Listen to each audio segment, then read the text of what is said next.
When I plan my podcast episodes, I sometimes wonder if I'm speaking to the right person. And that's very much the case for today, because although men are my main listeners, this needs to be heard by women too.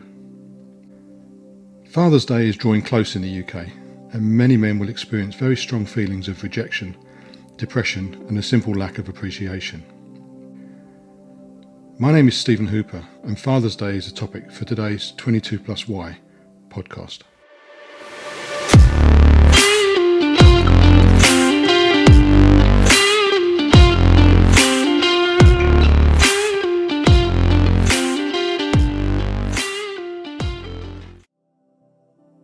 Father's Day is a day to honour fathers and father figures such as grandfathers and fathers-in-law. In some families, Father's Day is celebrated and many people make a special effort to visit their fathers or send them gifts, a card, make a phone call, that kind of thing. However, for many resident and non-resident fathers, this day can be a very difficult one.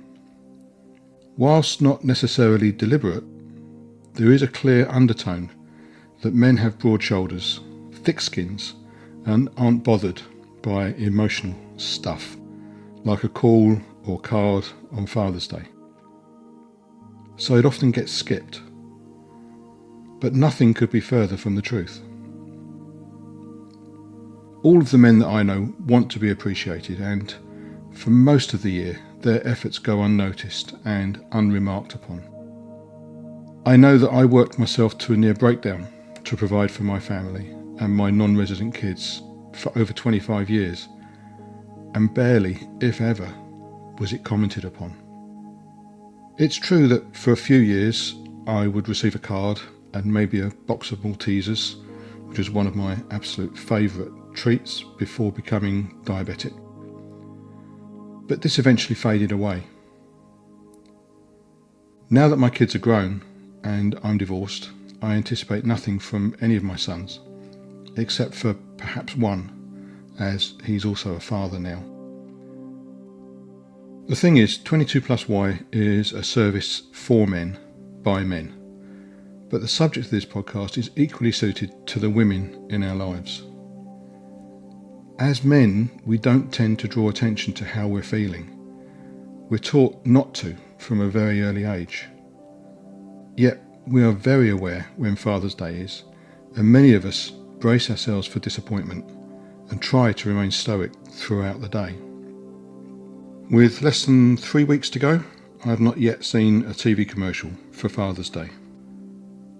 And my local card shop and supermarkets don't have cards on display yet. But this couldn't be more different from the national fuss that's made about Mother's Day. We seem to be guilted into Mother's Day, but it doesn't matter about Father's Day. And that really hurts. So I'm going to make a plea, a suggestion if you will, to anyone listening to this podcast. Please share it with the women you know. Men just want recognition for the work they do and the contributions they make to the family, even if they're non-resident fathers. If you're a mother separated from the father of your children, please overlook any ill feelings that you may have towards the man that you had kids with, and recognise that it is in the best interest of your children to learn to show appreciation to their fathers. If they're young, they can't do this for themselves. If they're teens, they tend to be so engrossed in their social media that they'll just forget. You, being the adult in their lives, can show them the better way, can teach them a better way to be. Now, this might seem like a bit of a switcheroo, and I can hear you asking, why is it so important? After all, it's just one day. Well, firstly, can you imagine if we said that about Mother's Day? But the answer really is quite simple. People that feel appreciated are happier and more content. It's just a fact. They're likely to continue to support their families and even work harder. Their commitment is reinforced because they feel valued. And ladies, they are much more likely to be faithful if they feel valued. All for the cost of a card and a little bit of effort. Within my peer group, I often hear men saying that they just don't feel appreciated. That they get up, go to work, come home, have dinner, maybe watch a bit of TV and go to bed. And do the same thing again the next day, and the next day, and the next day. Often, when they do get home, they're not asked how their day was, and they're more likely to be expected to listen and to hear about the troubles and woes of the family day. It's as if their day is of no interest or consequence to anyone else. They're going to feel undervalued. Names and events known and experienced by the family are alien to a lot of men. What I mean by this is teachers' names, school friends' names, etc. are meaningless because the men aren't part of that world. When the weekend comes, it's generally consumed by family commitments, often made in absentia. School holidays are largely exclusive to mums and kids, while dad is at work. And this is all with fathers that are at home with their kids. For the non-resident father, things are much more difficult. For the non-resident father, unless he's in a new relationship and has kids from that relationship, it's quite likely that their Father's Day will pass completely unmarked. And this really hurts. So, mums, if you're no longer in a relationship with the father of your children, I get it, I really do. But I urge you to look beyond the former relationship and consider how enabling your children to recognise the contribution that their dad makes will help both them and their dad. And it's really not difficult to do. Yes, your relationship with him is over. And yes, I get it. You may have been hurt by the end of the relationship. But that's your relationship. It's not the same relationship that your children have nor should have with him.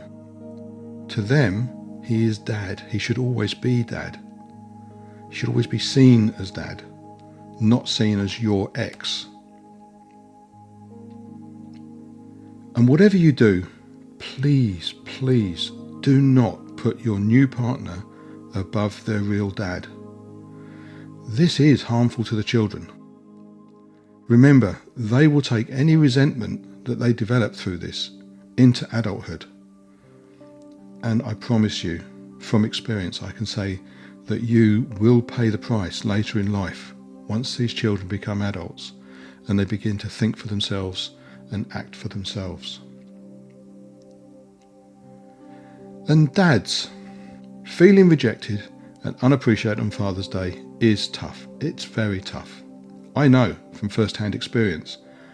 But ask yourself if you're doing everything you can to be present in the lives of your kids. Not just being a provider, but actually present. Are you working too much? Are the hours you're putting in for your company excessive? Is there a way you can be more flexible on the hours that you have to put in? Things to consider. Do you take advantage of things like the parental leave entitlement in the UK? Do you even know that it exists? I'll put a link in the show notes, but in essence, if you're a PAY employee, you're entitled to 18 weeks of unpaid leave until your child reaches the age of 18. And of these 18 weeks, you can take a maximum of 4 weeks in any given year. So you could take, legally, 1 week a year, unpaid, leave to be with your children, in addition to your annual leave entitlement, your holiday paid leave. This doesn't apply to agency workers, contractors, etc., and of course it is unpaid. However, maybe you can use this entitlement as a way of spending real time with your kids during their normal everyday lives. Maybe arranging to take them to school and picking them up after school. Maybe to be there to make their dinner, etc. Things that you would normally miss out on. Maybe, if you're a non-resident father, you could arrange for them to spend the week that you take off living in your home, making life at your house, your home, your flat, normal for your kids. Okay, you won't see them during the day when they're at school, but it will be normal for them. It will normalise the fact that you're living somewhere else, but you're still accessible, you're still dad, you're still there in their lives, and you're doing the mundane things that mum generally doesn't get thanked for either, like taking them to school, getting them ready in the morning, making their tea after school. It's a real, albeit unpaid, opportunity to be dad directly to your kids, whether you're resident or non-resident. And dads, ask yourself if you're allowing the ill feeling between you and the mother of your children to get in the way of being dad. What I mean by this is, are the emotions you've experienced between you and your ex-partner, the mother of your children, after your breakup, are they influencing how you interact with your children and how you make time for the children? Are you allowing the fact that you're having to pay additional maintenance costs, etc., to affect your relationship with your children? It's not their fault. Maybe you can be doing more to be present in their lives if you change an attitude around this. Or is your new partner or spouse being unreasonable and getting in the way? If so, address it head on. You had these kids first. These have got to be the priority. If you also have children in your new relationship, do not allow them to become your sole or most significant focus. It's very easy to do because they're with you every day. And your absent children aren't. You get to see them at weekends or maybe a week a month or whatever the arrangements are. All of your children, regardless of age or the relationship with their mothers, are your kids equally. So be a dad to them equally. It's not easy if you're non-resident. It's not easy if you're in a blended family, but you're the adult in the relationship. You're the one that has to make the effort. And mum, if you're listening to this, you need to enable that. You need to help that. Between you and your ex-partner, you need to be doing what's best for the children. And it's widely recognised that having both parents active in their children's lives is better for their development. These days, families come in all shapes and sizes, and we need to acknowledge this. We mustn't allow the differences of opinion and hurt feelings of a pair of adults, or two pairs of adults in the case of step-parents as well, to get in the way of healthy development of our children. Father's Day is an opportunity to celebrate fathers and father figures, as I said right at the outset of this podcast.